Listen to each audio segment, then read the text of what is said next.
Hello and welcome to my YouTube channel. I am Samarth Agarwal and here I am back with another exciting video about Ionic. And in this video we'll be doing something completely different from what we have been doing in the rest of my videos. So first of all, let me show you what we are going to do in this video. So in various modern applications you must have seen that as you scroll the page, if the page is really long, when you scroll, the header on the page hides itself to make more room for the content on the page. So on the right side of the screen you can see an emulator, and in that emulator I have an app running. In this app, on the top I have an Ion header, and below that I have a long page with some dummy content. Now as I scroll this page, after a little while the header hides. If I scroll back to the top, the header shows up.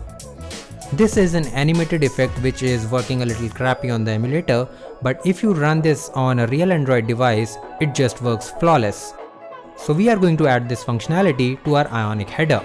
So we will learn how to do that in this video. Before we proceed, I would like to introduce you to WooIonic. This is a project that I have been working on for quite some time and is now available for purchase on CodeCanyon.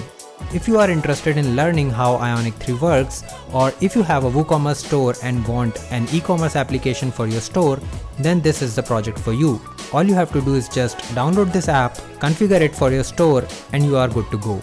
This app consists of a lot of features that modern e-commerce applications have, and I have been adding new features to this application almost every week. If you are interested in learning how I built this app, then check out my course on Udemy, Ionic 3 apps for WooCommerce, build an e-commerce mobile app, where I'll walk you through the steps of building an e-commerce application from scratch to end. You will also learn how to integrate various payment gateways and release the app in Google Play Store. I'll leave the links in the description, so make sure that you check these out. And now let's head back to our Ionic app that I have just created. This is a blank Ionic app. So we will just get back to our project and start building this cool functionality in our application. So I have created a new Ionic app, it's called Scrolling Header, and I'll just open this blank Ionic project in Visual Studio Code. So here I have the project opened in Visual Studio Code, and as usual this project comes with one page which is called Home. On this home page, we have some dummy content that I'm gonna replace with a lot of HTML because I want my page to be long enough for the scrolling effect. And here is the HTML that I have pasted in. This is nothing but just some dummy HTML content. And now what I'll do is I'll modify the behavior of my Ion header. In order to modify the behavior of an existing component, you can build directives. So that is what we are going to do. We are going to build a directive. So first things first, let's create a directive. So I'll just type in Ionic G directive and then the name of the directive. In this case, I'm gonna name this directive as hide header. I'll press enter. Okay, so the directive has been created and you can see that I have this new folder right here called directives. Inside this, I have a folder called hide header, which is the name of my directive, and inside it I have a file called hideheader.ts. This is a file where we'll implement the custom functionality for a directive. You can see that the selector for this directive is hide-header. So I'll just copy this from here and I'll come back to my home.html and I'll put this directive on my Ion content. So this way I have implemented the functionality of my directive on my Ion content. But we wanted to add the functionality on our Ion header, right? We'll do that. What we will do is we can pass in parameters to our directives as well. So we will do that. So here what I'll do is just create a binding, and here I'll just create a custom parameter. Let's just call this header, and to this header I'll pass in a variable, and this variable will actually be a reference to our Ion header. So I'll just create a local variable here like this. I'll call this head, and now I can access my Ion header using the name of this local variable called head. So I have passed in head to a custom parameter called header, and this parameter will be received by the hide header directive in our hideheader.ts file. So let's see how we can do that. Before we proceed, let me just make this very clear that unlike pages in Ionic, we do not have to add an entry in app.module.ts file for every directive. It is done automatically by the CLI. So I'll just close my app.module.ts file, and now we can get to work on our hide header. So let's head back to our hideheader.ts file. The first thing I'll do is define that input that we are passing in from here in a variable called header. So we will have to write the code to receive that parameter somewhere in our hideheader.ts file. And how do we do that? So we do that using inputs. So what I'll do is just import a module called input, and right here inside my class I'll define a new input using @input. Okay, this is the way you receive inputs in components and directives. And this here takes in the name of the parameter. So the name in our case was header, so I'll just pass in that. And then you have to pass in the name of the variable that you want to use in your TS file. So here I'll just call it header as well, and this will be of the type HTML element. Okay, so this is a built-in type and you can use this type to access HTML components.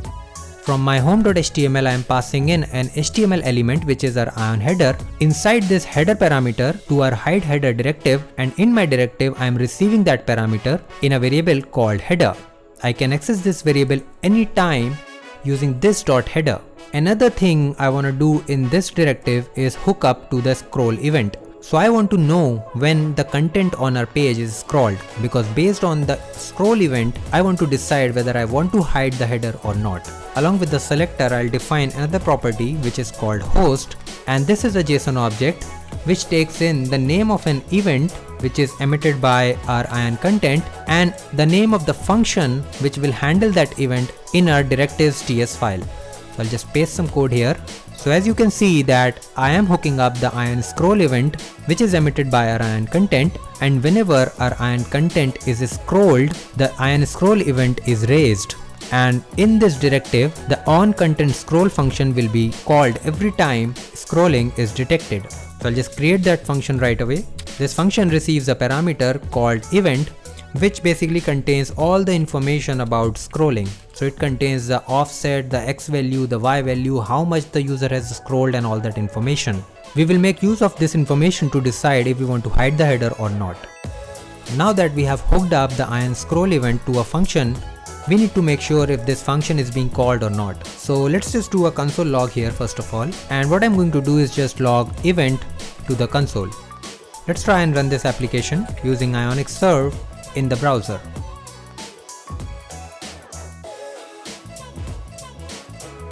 So as you can see, the first console log that we see is hello hide header directive, which is logged from the constructor of our directive, which means that our directive is working fine and is initialized properly. Now let's try and scroll a little bit. And you can see that as I scroll, I get new console logs in the browser. This object, if you notice, contains a lot of information that can be helpful while creating the effect that we want to implement. Here, the most important property is scroll top.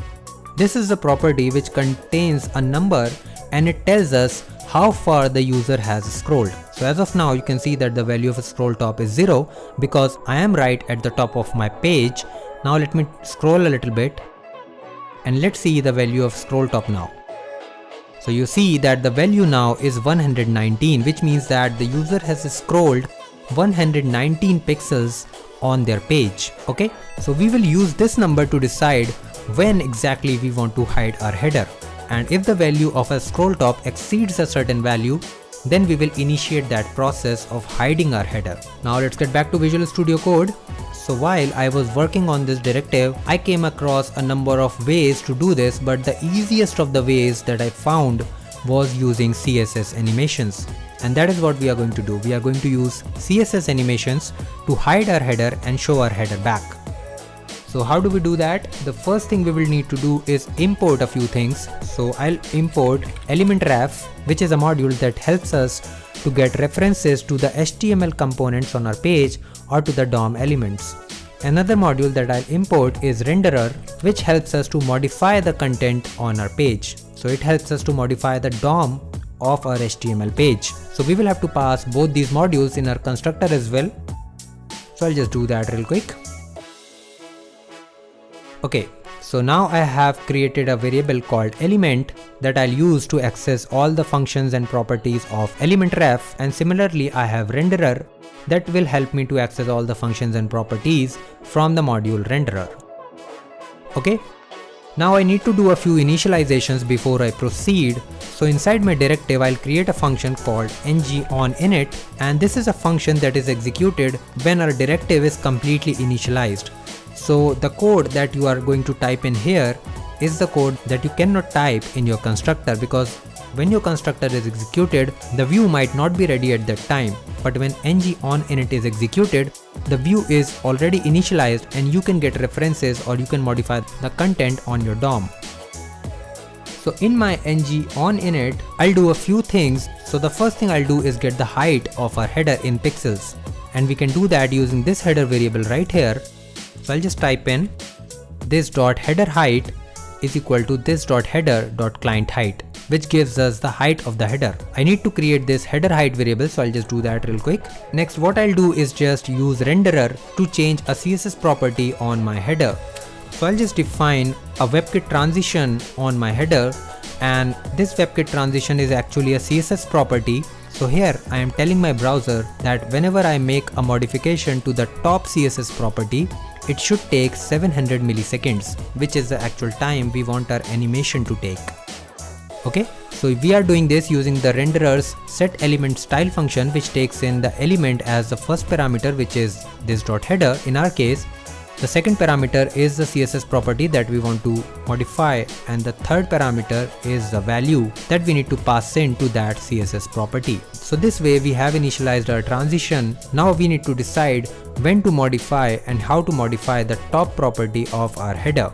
So we will do that inside a scroll content function. So right here, what I'll do is just check if event.scrollTop, which contains the number of pixels the user has scrolled, and if the user has scrolled more than 56 pixels, which is the height of our header, you can use this.headerHeight. I'm just going to use 56 as of now.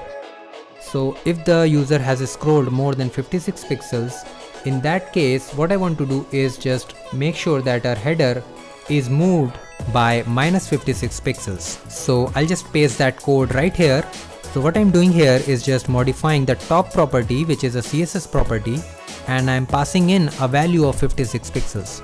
So this way, as soon as the scroll top value exceeds 56 pixels, the top CSS property of header will be modified and will be set to minus 56 pixels, which means that it will not be visible on the screen. And this whole transition will take 700 milliseconds, because that is what we have defined using WebKit transition.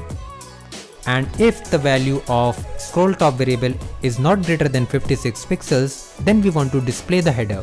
So I'll just reset the value of the top property of our header, and for that as well I'll use renderer's setElementStyle function. And here I am passing in 0 pixels instead of a value. Let's save this and see how it works as of now in the browser. So here I have my application in the browser. I'll start scrolling a little bit slowly. And you can see that as soon as I reach 56 pixels on my scrolling, the header is hidden.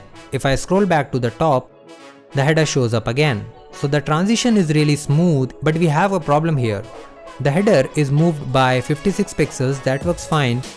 But the top margin of our scroll content, which contains all the content on our page, is still 56 pixels. So we need to animate that as well.